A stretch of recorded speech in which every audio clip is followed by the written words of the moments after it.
way goes loose. Whichever way goes loose. The other way. Any which way but loose. It's been locked in by jammer bead. Oh, you mean I have to unscrew it? No. Now it's, oh, I see. It's not. Okay, well, it's a really. Here it is. It's a really lightweight iPad. For the first time, it's about a pound. That's almost, it's 0.4 pounds less Almost nothing. than the iPad 4. It's also narrower, and for the first time, I've been able to use the iPad in portrait mode and type with my thumbs, which is it came to me very naturally and intuitively. I found myself in the first few minutes of using this starting to type with my thumbs like this, which is pretty amazing. It is noticeably lighter, although still at a pound. It's in there with the Kindle Fire HDX and other tablets of its ilk.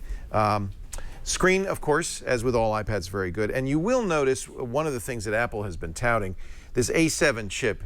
Apple says it's twice as fast. Benchmarks say about 80% as fast. It's definitely, noticeably faster. Even when you just do the Apple swoop in and out in iOS 7, you could tell it's much smoother, much more fluid, and much faster.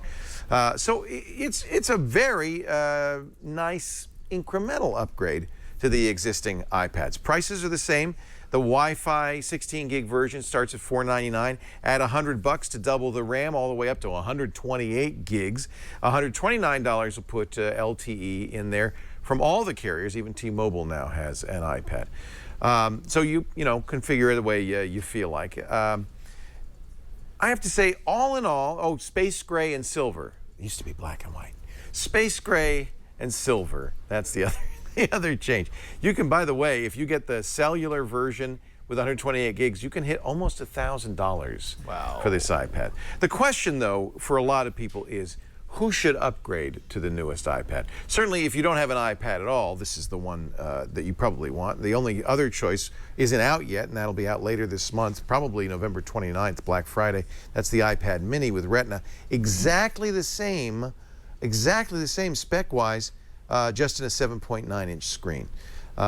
That's really the choice if you're new to iPad. Get the new ones, you know?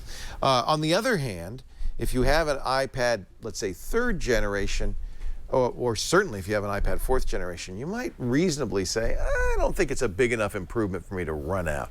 iPad 4th generation, the last iPad, you really have to be an iPad fanatic to get the latest and greatest.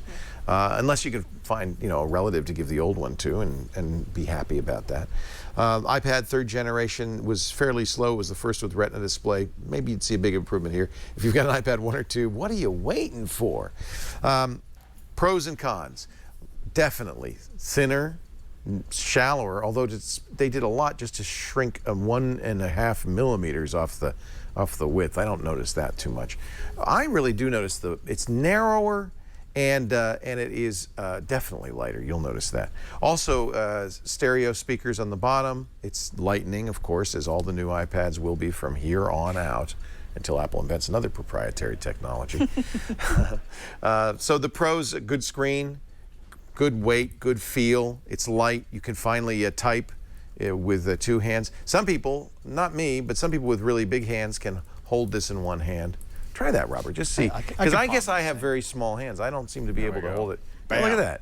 Easy for you. I could probably put it in my pocket. Shannon, let's see if you can hold it in one hand. Let's see. Not so much with this. No. No. See, Oh, I think so close.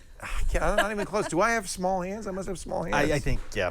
So you have. I can type with my thumbs, though. Yeah, and to me, that's more important than whether you can That's hold it very with one hand. important. If you want a one-handed iPad, you should get the Mini. Cons, it's just, an incremental improvement. It's evolutionary, not revolutionary. I think the iPad is a significant product. Obviously, it's a significant product. I do a show called iPad Today. I love the iPad. But I'm not sure you should run right out. I can't give it a buy. If you have a very old iPad or no iPad at all and you want to get into the Apple ecosystem, well, then it's a buy. But for the rest of you, you should probably try it and see if it makes enough of a difference compared to your existing iPad to fork out $499. How's the camera? The camera's a slight improvement. It has optical image stabilization. I think that's the first iPad camera to have that. That means it'll work better in low light. The camera isn't, it's what is it, 8 megapixels? It's not yet as high megapixel as some of the other options out there. But Apple does the best software for cameras, and I don't know what the magic is that they they weave. But it's like the iPhone, even like the previous iPad. It's a very, very good camera. But please, folks, don't use it as a camera. That's really dumb, okay? That's why I don't really want to recommend it as a camera. I'm curious because I use FaceTime with my iPad. Oh, that's different now. You're going to be using the front-facing camera. Yeah. And I think there's a minor improvement in the front-facing camera as well. Not a huge improvement. Yeah, if you use it for this is a perfect FaceTime implementation. Sure. I was in the Louvre not too long ago, and I saw a tour group with 20 people holding up iPads to take pictures. Well, and It's that's not a what good I'm scene. saying. I It's don't not want a to good see scene. that.